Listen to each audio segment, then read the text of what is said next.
Hai, welcome to Manias Podcast.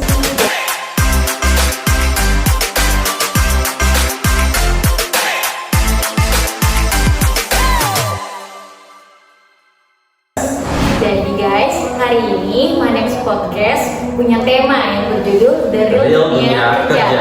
Oke, sebelum kita mulai, perkenalkan dulu guys. Nama aku Jessie dan teman aku namanya Mas Choi. Halo.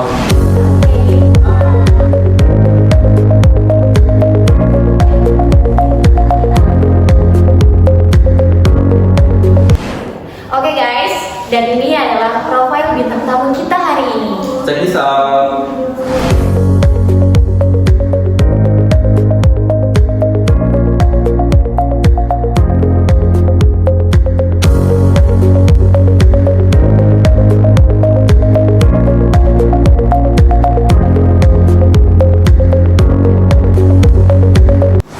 Oke guys, jadi ini adalah bintang tamu kita hari ini. Say hi. Hai.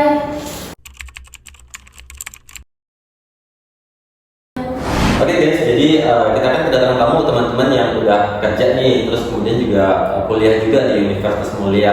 Bisa dong diceritain ke kita tentang pekerjaannya masing-masing secara singkat aja. Oke, Mbak Regina silakan ceritain.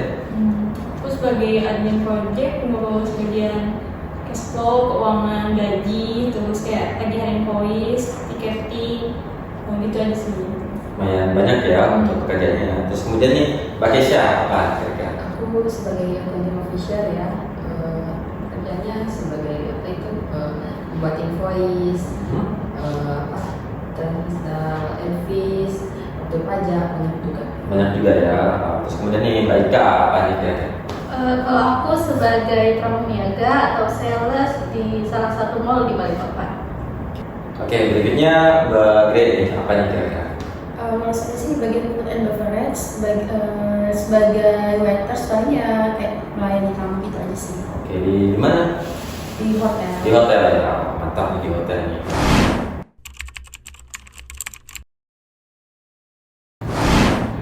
Oke, cara mengatur kakak-kakak nih, waktunya gimana nih? Pembagian waktunya untuk keluarga, kuliah, hangout sama teman-teman yang lain, itu gimana sih? Kak Regina, spill dong.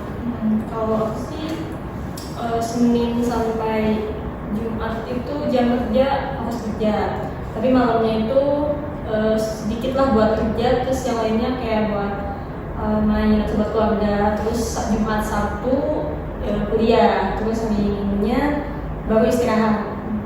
Oke, kalau Kak Risha gimana tuh? Aku kalau saat jam kerja kan dimaksimalkan kerja, kalau di luar kerja kan jadi ada waktu untuk tugas kuliah sama keluarga. Oke, kalau Kak Ika? Kalau aku sendiri kan jam kerjanya dari Senin sampai Minggu, tapi off-nya itu nggak tentu kan, kecuali weekend. Jadi kalau misalnya libur itu buat keluarga, kalau jam kerja fokus kerja, terus kalau misalnya udah pulang kerja nih ya buat keluarga, buat ya main sosmed, apa gitu. Kalau Kak Grace nih gimana? Kalau aku kan sistem kerjanya shift-shiftan, Senin sampai Minggu kerja, tapi kan liburnya di hari Sabtu, jadi kayak Senin Jumat kerja, kalau di shift pagi malamnya bisa jalan-jalan sama teman, Sabtunya kuliah, Jumatnya kuliah. Mungkin pas cocok di kuliah libur bisa bareng keluarga sih. Oke, jadi guys, kakak-kakak ini semua kuliah di kelas eksekutif di Universitas Mulia. Yang jam waktu kuliahnya itu hari Jumat sama hari Sabtu, jangan lupa join. Jadi kayak cocok banget sih ya buat teman-teman sini yang pengen lanjut kuliah tapi juga sambil bekerja gitu kan, membantu perekonomian keluarga. Itu Oke, kemudian nih apa namanya? Berikutnya kan kalian ini udah kerja nih ya, udah berapa lama nih Mbak Kisha udah berapa lama kerja? Itu kan masih baru-baru. Masih baru ya? Baru beberapa bulan. Beberapa bulan. Kalau Mbak Ika udah berapa lama kerja? kurang lebih sekitar 8 bulan bekerja. Nah, mungkin udah agak lama ya.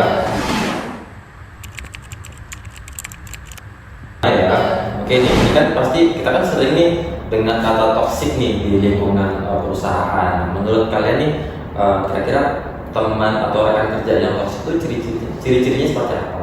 Ya, coba Mbak Regina bisa kasih nih ciri-ciri teman yang toksik menurut Mbak apa?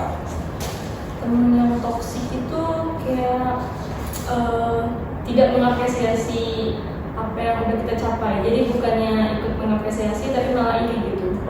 Tanya gitu. Lebih ke iri sama pencapaian orang lain ya. Oke, kalau misalnya Mbak Gre apa? Mungkin kayak sebenarnya kerjaannya dia malah dikasihnya ke kita, melimpahkan. Iya, tanggung jawabnya ya Jawab guys. ya. Oke, untuk ciri-ciri atasan yang toksik nih, Kak ada nggak sih pengalamannya ketemu atasan yang toksik itu gimana sih? Atasan yang toksik pernah sih. Jadi kan atasan ini dia mentang-mentang punya jabatan, jadi dia kayak seakan-akan berkuasa gitu. Betul. Kayak jadi gampang banget nyuruh kita sebagai karyawan itu ini ya, tolong kerjakan ini ya, tapi tanpa mengetahui kemampuan kita. Kita kan juga punya kemampuan yang terbatas, nggak bisa semuanya kita lakukan. Oke. Jadi kayak lebih mentang-mentang dia punya kuasa, apapun diperintahin gitu kan, dan terlihat bawahannya itu sebenarnya lagi sibuk atau lagi ngerjain kerjaan yang lain. Iya. Jadi itu ya beberapa ciri-ciri yang menurut teman-teman di sini yang toksik ya, dari mulai rekan kerja sampai ke atasan. Jadi kalian kan udah kerja juga nih, terus juga sambil kuliah. Kedepannya kalian juga pasti punya goals gitu kan di karir kalian. Kira-kira dari Mbak Gre ini apa nih goals kedepannya setelah kerja sambil kuliah ini?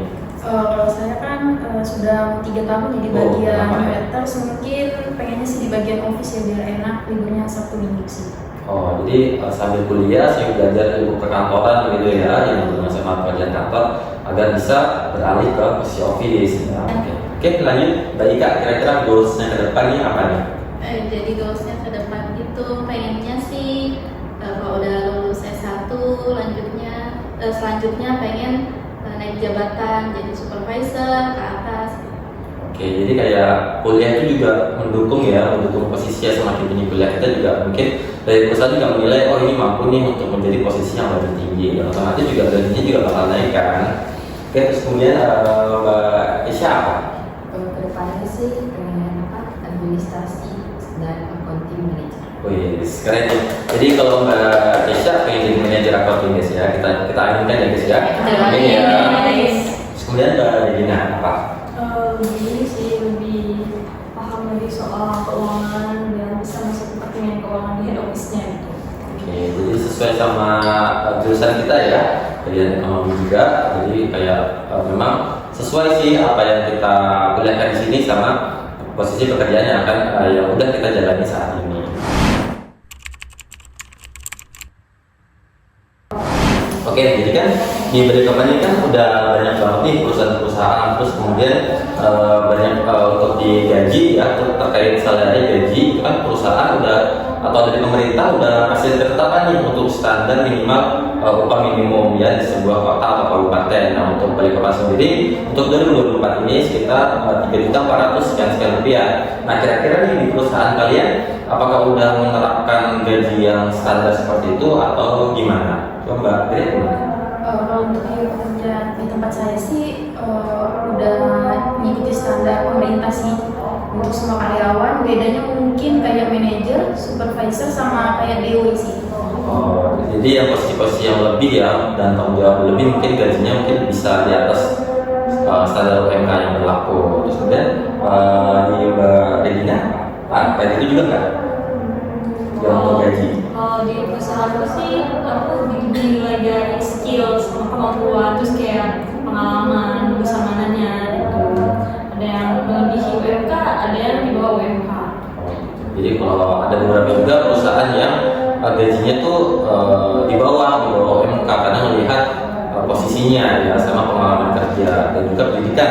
Ya, jadi teman-teman di sini sangat penting ya pendidikan ya, karena itu juga bisa menunjang posisi atau jabatan kita di sebuah perusahaan. Ya, jadi kalau misalnya teman-teman masih SMA nih ya atau SMK ya kalau bisa kuliah ya ke depannya, karena semakin tinggi posisi kita kemudian semakin tinggi pendidikan kita, posisi yang akan kita dapatkan nanti juga makin tinggi juga. Salary-nya makin tinggi. Salary-nya, gajinya juga itu yang terpenting itu ya.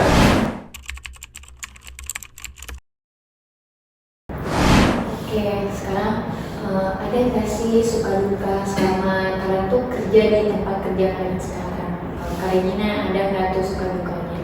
Pasti banyak ya, kayak sukanya itu banyak pengalaman baru, teman-teman baru, bahkan ketemu keluarga baru juga gitu. Kalau dukanya itu ya setiap saat kayak ketika atasan bilang harus kerja, ya kita sudah siap kerja jam berapapun, hari apapun. Oke, jadi kayak apa namanya, jam kerjanya nggak sesuai ya, jadi kayak nggak suka itu di situ. Pengennya kan kalau kerja Senin sampai Jumat, gitu kan reguler kan enak gitu. Kalau yang lain, yang cerita? Kalau saya sih mungkin untuk bukanya mungkin karena kerjanya sip-sipan kan, kita yang perempuan pulangnya terlalu malam. Terus kalau lagi kayak akhir-akhir tahun tuh event tuh banyak, jadi pulangnya agak telat sih. Iya, malam ya. Untuk sukanya sih mungkin banyak tips. Oh, karena di hotel memang banyak tips ya. Kalau misalnya pas banyak klien, pas ada banyak event, itu juga pasti banyak tips juga yang bakal didapat.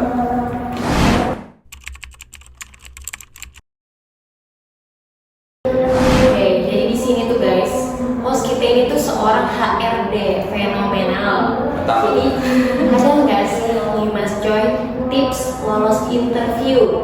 Nih. Oke, sedikit ya bocoran nih buat teman-teman di sini yang sekiranya pengen interview. Nah, jadi kalau misalnya tips untuk lulus interview, yang pasti kita harus ini ya, harus tahu dulu perusahaan itu bergerak di bidang apa. Jadi sebelum kita datang interview, kita harus cari-cari dulu nih informasi-informasi terkait perusahaan tersebut di WhatsApp-nya atau di website atau di Instagram-nya, kalau emang ada Instagram-nya. Jadi sebelum kita perang, kita harus punya senjatanya, gitu loh ya.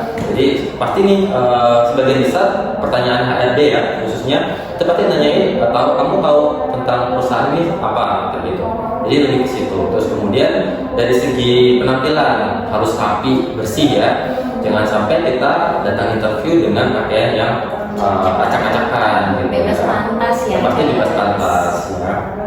Terus kemudian harus percaya diri ya, walaupun kita baru kerja nih, kita nggak tahu nih posisi pekerjaan itu, posisinya itu kerjanya apa gitu. Cuma tetap apapun yang ditanyakan sama interviewer, ya kita harus tetap percaya diri dengan jawaban kita. Jangan kita kayak ragu sama jawaban kita sendiri gitu. Jadi tetap harus percaya diri. Itu sih beberapa tips agar teman-teman ini bisa lulus interview di perusahaan. Siap.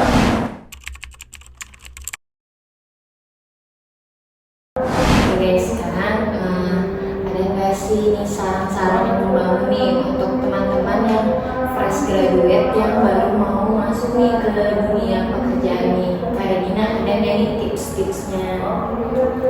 Sedikit kayak saran gitu ya. Jangan terlalu memilih kerjaan terbaik gitu. Karena kita ini baru mulai masuk dunia kerja gitu. Jadi jangan peduliin dulu gajinya berapa, tapi yang penting kita dapat pengalamannya, ilmunya. Oke, jadi itu ya salah satu tipsnya juga buat teman-teman yang baru lulus dan mau langsung terjun ke dunia kerja. Ada yang lain kira-kira?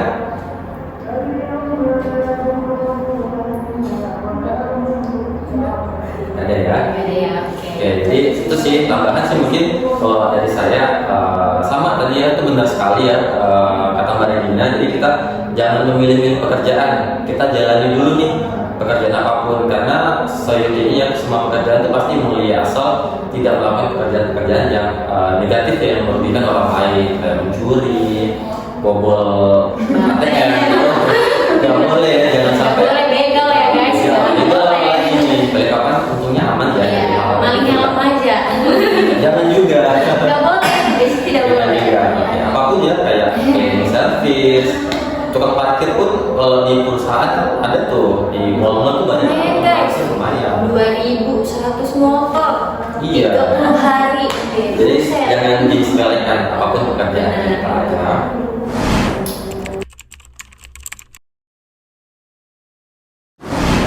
Oke guys, sekian dari podcast kami hari ini yang bertema Jangan lupa ya untuk support kami terus dengan cara like, komen, dan subscribe ya. Terus kemudian tetap nantiin kita juga, kita bakal kembali lagi dengan tema-tema yang menarik lainnya. Oke? Jangan lupa follow sosmed kami. Oke.